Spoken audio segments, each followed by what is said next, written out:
Our next speaker is Dr. Maia Hallward, who is a professor in the School of Conflict Management, Peace Building, and Development here at KSU. It's a PhD program and produces a great amount of applied research. She's worked on and has conducted her research in a number of countries in the MENA region, including the Palestinian territories, Jordan, Oman, Morocco, and Israel, and will speak to us today from some of her research on the topic of challenges and opportunities facing successful women in Morocco. Please welcome Dr. Hallward.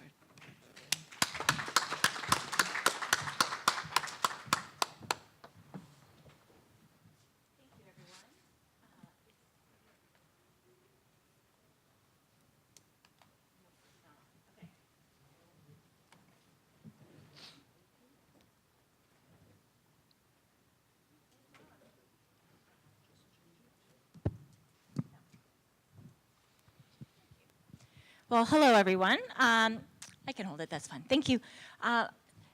Without having been originally part of this panel, the previous presenters could not have better set up some of the discussion in my paper, so there are many parts I don't have to talk about now. As Professor Benzidan spoke, there's an assumption in the West. When I teach Middle Eastern politics and I talk about women, I'll often start off with a cartoon image where there's a woman in a full niqab with her face is covered, she's totally covered, and then there's a woman with a blonde ponytail in a bikini and high heels, and both of them are thinking, oh, look at that woman, she's so oppressed, right? And so I think there's very different, I totally agree that there are different frameworks of oppression, or different frameworks in which patriarchy manifests itself in the East and the West.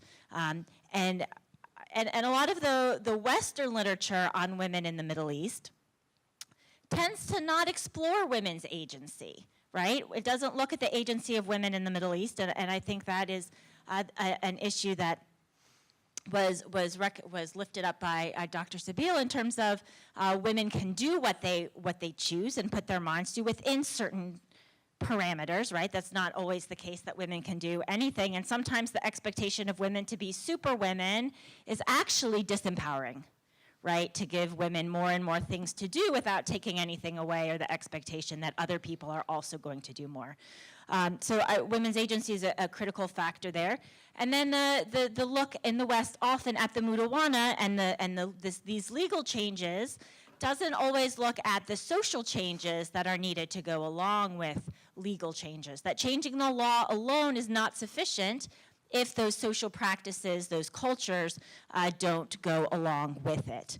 And I think we should also point out that there are a lot of legal changes in the West, in the US. I mean, if you look at sort of legal maternity leave rates, the United States is abysmal, right? So the Western literature, I think one of the things that I try to raise in my research on women leaders in different parts of the world is that we need to look at what are the metrics by which we measure women's empowerment.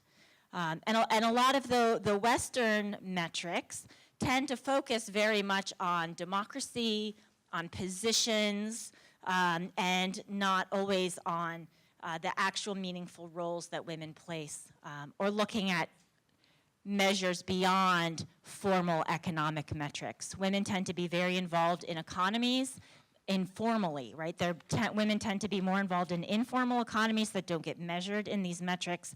And women's agency is often in Middle Eastern societies more present in the home or in the private sphere, where women take major leadership roles and run the households. I don't know how many, when I was teaching in the Middle East, I was always much more afraid when the mother came in to talk to me than the father, because they were very powerful, but it's in a different type of power, a different type of leadership than we measure in the Western world. Now, that's not to say that women don't face challenges in different parts of the world, in the Middle East. as well as in the West. But I think it's important to look at, when I was doing my research on women in Morocco, I was with a graduate student, and we were questioning some of the assumptions in the Western literature that women leaders in the Middle East tend to be there based on elite status, and also questioning the assumption in a lot of the Western literature on the role of Islam in shaping women's opportunities and constraints in the region.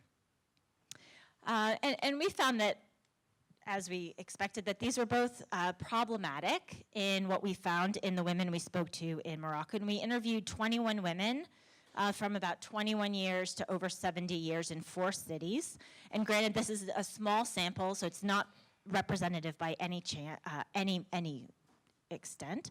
But we found that among the women that we spoke to, and we defined successful and leadership broadly in terms of looking at women who had made success in their careers, and also women who felt satisfied and fulfilled, to try to broaden the definition of leadership from those that are based specifically on role attainment. And when we were talking to women about what leadership and what success meant to them, for them success was not necessarily equated solely with money and status. But at the same time, a lot of the women that we interviewed were not from elite families.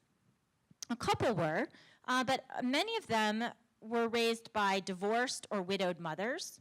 And one of the findings that came up here, which I saw also in leadership research I did with women in Oman, is that oftentimes a lot of times women leaders come from families where they had very strong female role models, which is often the case if you have a single mother or a divorced mother or a widowed mother.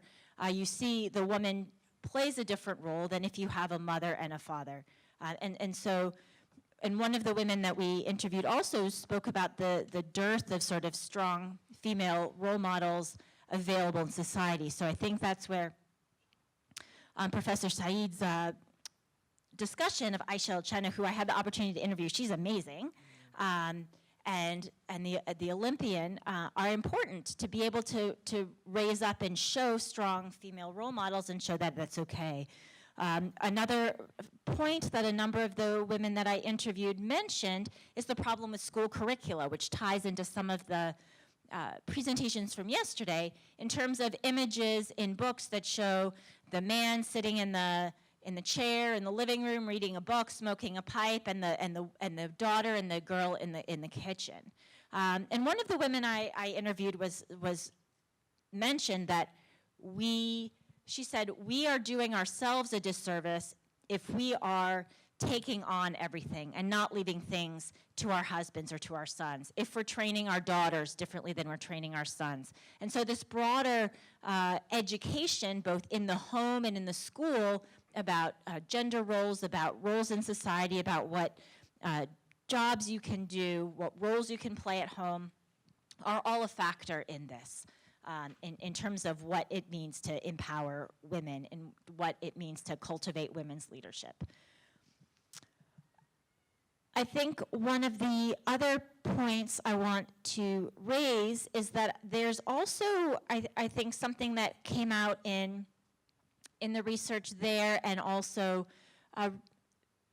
sort of anecdotal evidence in Oman as well. And I haven't done the research in the US, so I don't, but from personal experience, I can imagine it's the same too, is that the questioning and the doubting that women attain success or positions on their own merit, right? And also the hesitation of women to support other women, or to nurture other women and encourage and celebrate their success. One of the women we interviewed said, when I was selected to this post, it was very strange. Some people, even professional people, not friends, but those who knew how hard I worked, they said, well, maybe she knows someone at the ministry. It's not because you are qualified or because you have presented a good project. No, she knows someone at the ministry, and then he gave her the job or something. There was this interpretation. Another one said, oh, she's affiliated with a political party or a union.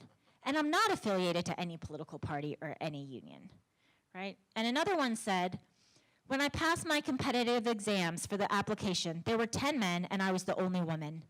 And there were friends of mine, men, who told me, there are too many men, maybe you won't even have much of a chance. And I said, I will take this exam as a human, and I have all the skills and abilities to pass. And I told the person who told me this, and I scored at the top. I was ranked in the first place on the list. And they chose the first place, and they chose me, and that's it, right? And so there continues to be a tradition where connection, status, and gender are what lead to leadership. And there's this assumption of this and a doubting that women achieve some of these positions on their own merit. And my time is getting low, and so I will wrap up. But one of the things I wanted to note is that we saw the data on positions in parliament, and it's excellent for women around the world to have additional positions in parliament. And we spoke with a former parliamentarian when we were in Morocco.